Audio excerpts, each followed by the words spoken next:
تعجب کی بھی اقسام ہے الگ الگ. ایک مرتبہ آپ بڑا خوبصورت ایک منظر سینری دیکھتے ہیں, کہتے ہیں واہ کیا بات ہے, یہ والا تعجب مراد نہیں یہاں پر. ایک تعجب ہوتا ہے کہ جو کوئی ایسا کام کر لے جو ان ایکسپیکٹڈ ہو, غیر متوقع, اس سے تعجب ہوتا ہے ارے یہ کیوں کر رہا ہے. مثلا اب کسی کو شوگر ہے اور وہ 4 پیڑے کھا رہا ہے اگر, اور لاہور کی لسی پی رہا ہے اگر ایک کے بعد ایک, تو آپ کو تعجب ہوگا کہ بھائی تمہارا شوگر اتنا ہائی ہے اور تم پھر بھی یہ کام کر رہے ہو. یہ والے تعجب مراد ہے یہاں.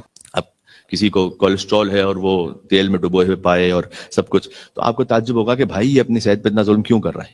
مولا علیہ السلام نے کہا کہ مجھے اس طرح سے 6 لوگوں پہ تعجب ہے. ایک بڑا لطیف موضوع ہے یہ کہ کوئی ائمہ علیہ السلام کی روایات کو جمع کریں جہاں انہوں نے عجبتوں کا لفظ استعمال کیا ہے. مجھے اس بات پہ تعجب ہے کہ ایسا کیوں کر رہا ہے. یہ ایک بار نہیں, امام نے کئی مرتبہ کہا ہے, اور اس روایت میں تو 6 مرتبہ کہا ہے عجبتو عجبتو عجبتو عجبتو, اور ٹوٹل روایات دیکھیں تو 300 سے زیادہ ہیں. 300 سے زیادہ روایت ہیں کہ جب ائمہ علیہ السلام نے کہا کہ ہمیں تعجب ہو رہا ہے اس کام پہ کہ کیوں کر رہا ہے. یہ خود ایک موضوع ہے. میں نے دیکھا اب تک اس پہ کسی نے کتاب لکھی ہو, لیکن بہرحال کوئی لکھنا چاہے تو لکھے اس پہ, اگر آواز کہیں تک جا رہی ہے اور جو سن رہے ہیں اہل علم. تو حکمت نمبر 126, اس میں امیر المومنین یہ فرماتے ہیں عجبت للبخیل یستعجل الفقر الذی منہ ہربا. مجھے بخیل پہ بڑا تعجب ہوتا ہے کہ جس فقر سے وہ بھاگ رہا ہے اسی میں مبتلا ہو رہا ہے. ذرا غور کیجیے گا, جس فقر سے بخیل کیوں نہیں سخاوت کرتا, یار میرا ختم نہ ہو جائے مال, تو پھر رہ کس طرح سے رہے, وہ تھوڑا فقیر بن کے ہی تو رہ رہا ہے. تو مولا کہتے ہیں کہ مجھے بخیل پہ تعجب ہے کہ وہ جس فقر سے بھاگ رہا ہے اسی کی طرف جلدی پہنچ جاتا ہے. وَيَفُوتُهُ الْغَنِي الَّذِي إِيَّاهُ طَلَب, اور جس دولت اور جس غنا کی وہ طلب رکھتا ہے وہی اس سے فوت ہو جاتی ہے. اس کے بعد امیر المومنین کا جملہ گولڈن ورڈ سے لکھے جانے کے قابل ہے. فرمایا فَيَعِيشُ فِي الدُّنْيَا عَيْشَ الْفُقَرَاءِ وَيُحَاسَبُ فِي الْآخِرَةِ حِسَابَ الْأَغْنِيَاءِ. اس کی مشکل یہ ہے کہ دنیا میں رہتا فقیروں کی طرح ہے, آخرت میں حساب امیروں کی طرح دے گا. اس کی مشکل یہ ہے. ایک سلوات خود بھیجنی چاہیے تھی عظمت امیر المومنین. اللہم صلی علی محمد. اور کہتے ہیں مجھے بخیل پہ بڑا تعجب ہے. دنیا میں رہے گا فقیروں کی طرح, یعنی خرچ کرنا, وہاں نہیں خرچ کرنا. بچوں کے لیے بھی بعض مرتبہ گھر میں ہوتا ہے, مثلا اگر زوجہ کے لیے ضرورت ہے, گھر میں کوئی اور ضرورت ہے, وہ خرچ کرنے کو تیار نہیں. اللہ تعالیٰ نے آپ کو وسعت دی ہے, میں نے آپ کی خدمت میں عرض کیا ہے کہ بہترین صدقہ حدیث میں آیا ہے کہ اپنے اہل و عیال کے لیے وسعت پیدا کریں, اس کے بعد اور اپنے عزیز رشتہ داروں اقربا کو دیکھیں. تو دنیا میں رہتا ہے فقیروں کی طرح, آخرت میں امیروں کی طرح حساب دے گا. اس کی مثال ایسی ہے کہ کسی نے چائے روٹی کھائی اور بریانی کا اس کو حساب دینا ہے, بل دینا ہے, تو وہ کہے گا جناب میں نے نہیں, یہ مولا علیہ السلام نے بتلایا, میں آپ کو مثال اس نے دے رہا ہوں آپ کے دماغ میں رہ جائے. اچھا, حدیث میں ہے کہ بخیل 3 چیزوں سے دور ہے اور سخی 3 چیزوں سے قریب ہے. بخیل اللہ سے دور ہے, لوگوں سے دور ہے, جنت سے دور ہے. لوگ بھی تو اچھا نہیں سمجھتے اسے, تو اللہ سے دور ہے ہی, لوگوں سے بھی دور, جنت سے بھی دور. سخی 3 چیزوں سے قریب ہے, اللہ سے قریب, لوگوں سے قریب, جنت سے قریب. تو یہ کلام الامام امام الکلام ہوتا ہے, ایسا کلام امام السلام ہی کہہ سکتے ہیں. اور اس میں ایک اچھی لطیف بات یہ ہے کہ سخی وہ ہوتا ہے نا کہ جس سے سنت الہی کا اظہار ہوتا ہے. اللہ تعالیٰ وہ تو خیر جواد ہے, وہ تو بغیر استحقاق کے ادا کرتا ہے, لیکن سنت الہی کا ظہور ہوتا ہے سخی سے. وعلیکم السلام ورحمۃ اللہ وبرکاتہ. کیوں اللہ تعالیٰ کیا یا من یؤتی من سألہ یا من یؤتی من لم یسألہ ومن لم یعرفہ, دعا ماہ رجب ہے کہ اے وہ جو اسے بھی دیتا ہے کہ جو اسے مانگتا ہے, اسے بھی دیتا ہے جو اسے نہیں مانگتا. ومن لم یعرفہ, پروردگار تو اسے بھی دیتا ہے جو تجھے نہیں پہچان. نتنیاہو کو بھی دیتا ہے اللہ, اس کا سانس اسی دنیا میں لے رہا ہے نا, وہ ظالم و صفاق, اور یہی دنیا کی غذا کھا رہا ہے. تو اللہ تعالیٰ کا نظام ہے کہ وہ دیتا ہے. بہرحال سخی سے ایک صفت ظاہر ہوتی ہے. اب میں آپ کو ایک چھوٹا سا ہوم ورک دے رہا ہوں. سورہ لیل کی آیت نمبر 5 سے آیت نمبر 11 تک جا کے دیکھیے گا. سورۃ اللیل آیت نمبر 5 سے آیت نمبر 11 تک. اس کے بیک گراؤنڈ پہ ایک واقعہ ہے. واقعہ یہ ہے کہ ایک شخص تھا, بخیل تھا, لیکن امیر بھی تھا. اب وہی نا, حساب تو امیروں والا دینا ہے. اس کا ایک درخت تھا اس کے گھر کے باہر, اور وہ تھا کھجور کا درخت بہترین. اس کے ہمسائے میں ایک فقیر شخص رہتا تھا. یہ کھجوریں گر جاتی تھیں زمین پر, تو جو زمین پر گری ہوئی کھجوریں ہوتی تھی نا, وہ ہمسائے کے بچے آتے تھے, وہ کھجوروں کو اٹھا کے تھوڑا کھا لیتے تھے. اس کو یہ بھی برا لگتا تھا کہ میرے درخت کی کھجوریں ہیں تو تیرے بچے کیسے کھاتے ہیں. تو بعض واقعات میں اس طرح سے ہے کہ وہ بچے جو کھجور کھا رہے تھے ان کے منہ سے نکال لیتا تھا وہ. تو ہمسایہ گیا رسول اللہ کے پاس. اب یہ اسٹنجنس کی جو ہے نا انتہا ہے. تو وہ گیا کہ ہمسایہ گیا رسول اللہ کے پاس, جا کے کہا یا رسول اللہ اب میرے بچے ہیں وہ کھا لیتے ہیں, زمین پہ گرا ہوا کھا لیتے ہیں, یہ اسے بھی روکتا ہے, تو اگر آپ اسے کچھ سمجھائیے. رسول اللہ نے اس کو بلایا, بلا کر کہا کہ یہ درخت کیا تو مجھے دے سکتا ہے, میں تجھے اس سے بہتر درخت ہوں. تو اس نے کہا نہیں یا رسول اللہ مجھے تو یہی چاہیے. اب بظاہر مسلمان ہے کیونکہ رسول اللہ سے گفتگو کر رہا ہے, مجھے تو یہی چاہیے. رسول اللہ نے کہا کہ کیا تو یہ درخت مجھے دیتا ہے, اس کے بدلے ہم تجارت کرتے ہیں کہ تجھے جنت کا درخت عطا ہو. کہتا ہے جنت ادھار ہے, یہ نقد ہے. چلا گیا. ابو دہدا ایک صحابی ہیں رسول اللہ کے, واقع کہتے ہیں یا رسول اللہ جس قیمت پر آپ اس درخت کو خرید رہے تھے, جنت کی قیمت پر, کیا مجھ سے بھی خریدیں گے؟ اگر میں اسے درخت لوں اور پھر آپ کو آ کے دوں, میں کسی طریقے سے اسے درخت لے لوں اور پھر آپ کی خدمت میں پیش کروں, تو کیا میرے درخت کی بھی جو اب میرا بن جائے گا یہی قیمت ہوگی؟ آپ مجھے جنت کا درخت دیں گے؟ رسول اللہ نے کہا. یہ شخص گیا اس کے پاس اور جا کے کہا کہ دیکھو ایک پورا باغ دے رہا ہوں جس میں 20-25 درخت ہیں. اب تو کبھی کبھار کسی شے کی ورتھ بڑی کم ہوتی ہے لیکن کسی خاص وجہ سے آپ کو بڑا مہنگا لینا پڑتا ہے. کتنے دنیاوی معاملات میں ایسا ہوتا ہے. اب آپ کو پتا ہے کہ جو آپ کا جو نیبر ہے وہ, اس کو پتا ہے کہ جناب کچھ لینا چاہ رہے ہیں اور چونکہ ساتھ میں ہی آپ نے اس کو لینا ہے, تو آپ کو پتا ہے کہ وہ جناب وہ اگر 1 ملین کا ہے تو کہے گا بھائی 1.5 ملین. کبھی کبھی آپ کو لینا ہی پڑ جاتا ہے, کیا کریں گے؟ تو اس نے کہا میں پورا باغ دے رہا ہوں, ایک درخت. ہاں ٹھیک ہے. وہ درخت لیا ابو دادا نے اس سے اور آ کر رسول اللہ کی خدمت میں پیش کر دیا. رسول اللہ نے ان ہمسائے کے فقراء کو دے دیا, بچوں کو. اب میں سوچتا ہوں, اب اس آیت پڑھوں گا بھی آپ کے سامنے, سورہ لیل کی آیت نمبر 5 سے آیت نمبر 11 تک اس واقعے پہ نازل ہوئی. اس کے لیے آیتیں نازل ہوئی قرآن میں. میں سوچتا ہوں کہ اس کے لیے جنت کتنی آسان ہو گئی. جب یہ جنت میں جا رہا ہوگا کوئی بھی فرشتہ روکے گا, کہے گا کہ رسول اللہ کی رسید موجود ہے میرے پاس ایک درخت کی, تم کیسے روک سکتے ہو مجھے؟ میں تو اپنے درخت کو دیکھنے جا رہا ہوں, تم کیسے روک سکتے ہو مجھے؟ اس کے پاس تو رسول اللہ کی سند ہے. اللہ سبحانہ و تعالیٰ نے آیت نازل کی فَأَمَّا مَنْ آتَى وَاتَّقَى. کچھ ایسے ہیں کہ جو عطا کرتے ہیں تقوی کے ساتھ.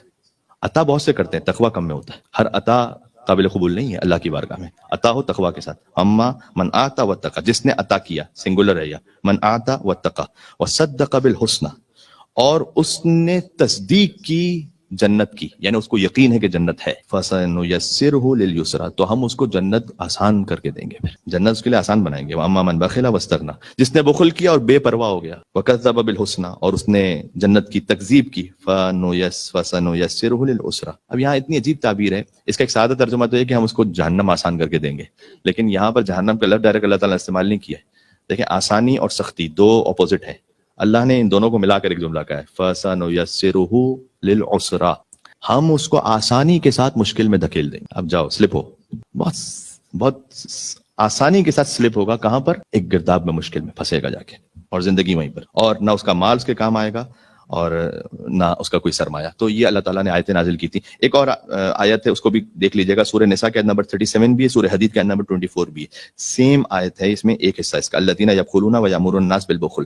کچھ ہیں کہ جو بخل کرتے ہیں دوسروں کو بھی بخل کا کہتے ہیں, اپنی اولاد کو بھی یہی سکھاتے ہیں. کچھ لوگ ایسے ہوتے ہیں, اگر اولاد بھی کہیں خرچ کر دے تو ان کو برا لگتا ہے کہ کیا ضرورت تھی اپنے چچا کو دینے, کیا ضرورت تھی اپنے ماموں کو, کیا ضرورت تھی اپنی خالہ کو, کیا ضرورت تھی اس کو. تو کچھ ہوتے ہیں کہ جو خود بھی بخیل ہوتے ہیں, اپنی اولاد کو بھی بخیل بناتے ہیں. اللہ تعالیٰ نے اسے تنبیہ کی ہے کہ خبردار اس طرح سے نہ بننا. تو مجھے 6 چیزیں مکمل کرنی ہیں انشاءاللہ, میں کوشش ہے کہ وقت میں مکمل کروں. پہلی بات یہ, والا کہتے ہیں مجھے بخیل پہ تعجب ہوتا ہے, یاد رہے گا آپ کو. دوسرا وعجبت للمتکبر, مجھے تکبر کرنے والے پہ تعجب. کیوں تعجب ہوتا ہے؟ الذی کان بالامس نطفہ, کل تک تو نطفہ تھا. وتکون غدا جیفا, آنے والے کل میں مردار ہوگا اور تکبر کر. حضرت اللہ مظاہری ایک بزرگ عالم دین تھے, عالم اخلاق. وہ قم میں درس اخلاق دیتے تھے ایوری وینسڈے. جب ہم وہاں پہنچے تو خیر اس وقت ہمیں سعادت نصیب نہیں ہو سکی کہ میں جا سکوں, لیکن بہرحال ہمارے جو سینئرز ہیں, بزرگ ہیں, وہ بتاتے ہیں. تو کہتے ہیں کہ 1 سال every Wednesday throughout the year 1 سال انہوں نے تکبر پہ بات کی. انہوں نے کہا تکبر سب سے بڑی اخلاقی بیماری, اس لیے کہ تکبر کرنے والے کا مسئلہ پتہ ہے کیا ہے؟ تکبر کرنے والے کا مسئلہ یہ ہے کہ وہ ہے اللہ کے سامنے. اور تکبر جس میں آ جائے, میں ایک مثال دیتا ہوں آپ کو. اللہ تعالیٰ نے بھی ایک نظام رکھا ہے. حضرت سلیمان کا کتنا آپ نے سن رکھا ہے. میں یہاں تکبر کی حضرت سلیمان علیہ السلام کے لیے نعوذ باللہ مثال نہیں دے رہا, لیکن اللہ سبحانہ و تعالیٰ کی قدرت آپ ملاحظہ فرمائیے. حضرت سلیمان ہوا پر حکومت, جنوں پر حکومت, چرندوں پر حکومت, پرندوں پہ حکومت, درندوں پہ حکومت. اللہ نے ایک بیٹا دیا تھا سلیمان کو, پیرالائز. یہ اللہ تعالیٰ نے کیا سمجھایا؟ تمہاری حکومت پوری دنیا زمین آسمان پر ہو, پیرالائز بیٹا ہے, ٹھیک کر کے بتائیے. تکبر کرنے والے کی کوئی اوقات. اور پتہ ہے یہ کیوں ہوا تھا؟ حضرت سلیمان سے ایک ترک اولا ہوا تھا. انہوں نے کہا پروردگار تو نے مجھے اتنی بڑی حکومت دی ہے, اور ان کی ازواج بھی تھی کافی. کہا کہ میں اپنے ازواج سے تعلق قائم کروں گا اور میرے بہت سارے بچے ہوں گے تاکہ وہ میری اتنی بڑی حکومت کے وارث ہوں.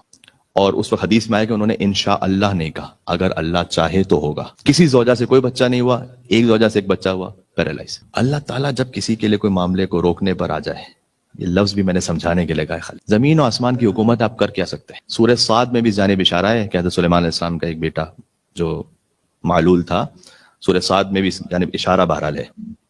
تھوڑے زیادہ وقت دیتا ہوں, لانگ ویکینڈ ہے. نہج البلاغہ کا خطبہ نمبر 221, اس کو جا کے پڑھیے گا. میں کہتا ہوں اگر کوئی اس خطبے کو واقع مولا علیہ السلام پر صحیح ایمان کے ساتھ پڑھ لے، جتنا تکبر غرور کچھ اکڑ ہوگی نا، سب کی سب نکل جائے گی۔ ابن ابی لدید معتزلی نے کہا ہے کہ میں نے خدا کی قسم اس خطبے کو 1000 مرتبہ پڑھا۔ اب میں یہ حساب نہیں کرنا چاہوں گا کہ میں کہوں کہ جس نے 1 مرتبہ پڑھا ہے وہ ہاتھ اٹھائے۔ ابن ابی لدید معتزلی سنی ہے، اس نے 1000 مرتبہ پڑھا ہے۔ خطبہ نمبر 221 سورۃ تکاثر کی تفسیر ہے۔ اور دوسرا خطبہ نمبر 192 نہج البلاغہ کا سب سے طویل خطبہ قاسعہ، اس میں ایک جملہ پڑھ دیتا ہوں۔ مولا علیہ السلام نے فرمایا کہ او تکبر کرنے والوں، تمہارا امام شیطان ہے، اس لیے کہ شیطان نے سب سے پہلے تکبر کیا تھا، تو تمہارا جو امام ہے وہ شیطان ہے۔ تو مولا علیہ السلام نے فرمایا کہ مجھے تکبر کرنے والے پہ تعجب ہوتا ہے کہ کل تک نطفہ تھا، آگے جا کے مردار ہے، پھر کس بات پہ تکبر۔ تیسرا، وعجبت لمن شک فی اللہ وہو یری خلق اللہ، اور مجھے تعجب ہوتا ہے ایک ایسے شخص پر کہ جو خدا میں شک کرتا ہے جبکہ مخلوق خدا کو دیکھ رہا ہے۔ اب آپ کتنے ایسے لوگ ہیں، آپ ان سے بات کیجئے، وہ کہتے ہیں کہ جناب I don't believe in God, اور کبھی ان سے آپ بات کیجئے۔ میں نے ایک دفعہ ایک ویڈیو بھی دیکھی، کسی شخص نے کہا کہ یہ جو آپ موبائل کا کیمرہ تو آج کل بڑے اسمارٹ آ رہے ہیں اور بڑے ایکسٹرا آرڈنری، مثال کے طور پر اب ڈیولپمنٹ ہو گئی ہے اس میں آپ سے کہوں کہ یار یہ کیمرہ جو ہے نا، یہ کیمرے کہ جو لینس ہے یہ خود ہی بنا ہوا ہے، تو آپ مانیں گے؟ نہیں مان سکتے۔ تو میری آنکھ جو اس سے 1000 ٹائمز زیادہ سوفسٹیکیٹڈ ہے، یہ خود ہی بنی ہوئی ہے۔ آپ یقین کر سکتے ہیں کوئی پی ایچ ڈی ڈاکٹر یہ کہے کہ میرا استاد جاہل تھا، کوئی کہہ سکتا؟ تو یہ جو عالم کون و مکاں ہے، تو مولا علیہ السلام کہتے ہیں کہ مجھے تعجب ہوتا ہے شخص پر کہ جو خدا کی مخلوق کو دیکھے اور خدا کا انکار کر دے۔ یہ تیسرا تعجب ہو گیا۔ چوتھا تعجب، وعجبت لمن نسی الموت وهو یری الموت۔ یہ اب پھر ہمارے یہاں سارے خدا پر الحمدللہ یقین رکھنے والے موجود ہیں۔ جب بھی آپ نماز پڑھنے کے لیے آئے ہوئے تو اس لیے میں نے اس ایک فقرے کو ادا کر کے میں جلدی سے آگے بڑھ گیا۔ اور مجھے تعجب ہوتا ہے اس شخص پر کہ جو مردے کو دیکھتا ہے لیکن موت کو بھولا ہوا ہے۔ کتنی میتیں ہم دیکھی، لیکن کبھی ہم یہ نہیں سوچتے، اگر سوچتے ہیں تو بیک آف دا مائنڈ ہوتا ہے کہ یہ مجھ پر بھی ہونا ہے، 100% ہونا ہے، لیکن بھولے ہوئے ہوتے ہیں۔ اچھا، آپ کو معمولاً یہ ملے گا قرآن کی آیتوں میں بھی کہ موت کے لیے یہ نہیں ہے کہ یقین نہیں رکھتے، یہ موت پہ کون یقین نہیں رکھتا؟ نسیہ کا لفظ ہے، بھولے ہوئے۔ میں آپ کو مثال دوں، K2 کا ماؤنٹین آپ سب کو پتا ہے، جب تک ابھی میں نے نہیں کہا تھا آپ کے دماغ میں تھا نہیں تھا، تو آپ کو معلوم ہے لیکن آپ بھولے ہوئے تھے۔ موت سب کو معلوم ہے، بھولے ہوئے، زندگی میں مست ہے۔ تو مولا علی کہا کہ مجھے تعجب ہوتا ہے شخص پر۔ ایک دعا بھی ہے کہ جب بھی کسی میت کو دیکھیں تو ہم یہ کہیں ھذا ما وعدنا اللہ ورسولہ، یقیناً یہی وہ وعدہ تھا کہ جو اللہ اور اس کے رسول نے کیا تھا، یہ وعدہ پورا ہو رہا ہے۔ وصدق اللہ ورسولہ، اور اللہ اور اس کے رسول نے سچ کہا۔ اللہم زدنا ایمانا و تسلیما، پروردگار ہمارا ایمان اور تسلیم اور بڑھا دے۔ مل کے اور صلوات بھی دے محمد و آل محمد علیہ السلام۔ اللہم صلی علی محمد و آل محمد وعجل فرجہ۔ پانچواں، عجبت لمن انکر النشأۃ الاخری وهو یری النشأۃ الاولی، مجھے پانچویں شخص پہ تعجب ہے کہ جو دنیا کو دیکھتا ہے اور قیامت پہ یقین نہیں رکھتا۔ یعنی یہ کہ پہلی خلقت کو، مولا نے جو استعمال کیا وہ زیادہ، میں نے ترجمہ کرنے میں ذرا سستی کی اور ایگزیکٹ ترجمہ نہیں کیا۔ ایگزیکٹ ترجمہ یہ ہے کہ تعجب ہے مجھے اس شخص پر کہ جو پہلی خلقت کو دیکھ چکا ہے اور آخری خلقت کو بھولا ہوا ہے۔ اس کو یہ سمجھ میں نہیں آ رہا جب پہلی خلقت ہو سکتی ہے تو پھر بعد میں بھی ہو سکتی ہے۔ سورہ یاسین کی مشہور آیت، وَضَرَبَ لَنَا مَثَلًا وَنَسِیَ خَلْقَهُ قَالَ مَن يُحْيِي الْعِظَامَ وَهِيَ رَمِيمٌ قُلْ يُحْيِيهَا الَّذِي أَنشَأَهَا أَوَّلَ مَرَّةٍ وَهُوَ بِكُلِّ خَلْقٍ عَلِيمٌ۔ تو مجھے تعجب ایک ایسے شخص پر۔ اور چھٹا، پھر شاید ہمارے لیے کام کی بات ہے، وَعَجِبْتُ لِعَامِرٍ دَارَ الْفَنَا وَتَارِكٍ دَارَ الْبَقَاء، مجھے تعجب ہے شخص پر کہ جو دار فنا والے گھر کو تو بہت اچھا بناتا ہے، دار بقا والے گھر کو اچھا نہیں بناتا۔ اب دیکھیے کہ گھر بنانے میں ماشاءاللہ ٹھیک ہے، اللہ تعالیٰ نے حلال چتا کیا، آپ اسی طرح سے بنائیے، لیکن کتنا زیادہ ہم فوکسڈ ہوتے ہیں نا، اس کا لاک بھی ایسا ہونا چاہیے، اس کا ووڈ ایسا ہونا چاہیے، اس کا ایکسٹیریئر ایسا ہونا چاہیے، اس کا انٹیریئر ایسا ہونا چاہیے۔ تو مولا علی کہتے ہیں کہ مجھے تعجب ایک ایسے شخص پر کہ جو ختم ہونے دار فنا کے گھر کو اتنا اچھا بناتا ہے اور دار بقا کے گھر کو بالکل نہیں بناتا۔ اس کو کیوں نہیں بناتا؟ کبھی کبھی اس دار فنا کے گھر کو بنانے کے لیے 2 سال 3 سال 5 سال لگتے ہیں، کبھی 10 سال لگتے ہیں۔ تو دار بقا کا گھر، اس پر انشاءاللہ توجہ کیجیے گا۔ تو آج 2-3 باتیں بھی ہو گئیں، اور انشاءاللہ اللہ سبحانہ وتعالی ہمیں کلام نورانی امیر المومنین علی بن ابی طالب علیہ الصلوۃ والسلام سے سیکھنے کی توفیق عطا فرمائے۔ مل کے اور صلوات بھیج دیجیے گا محمد و آل محمد علیہ السلام پر۔ اللہم صلی علی محمد و آل محمد۔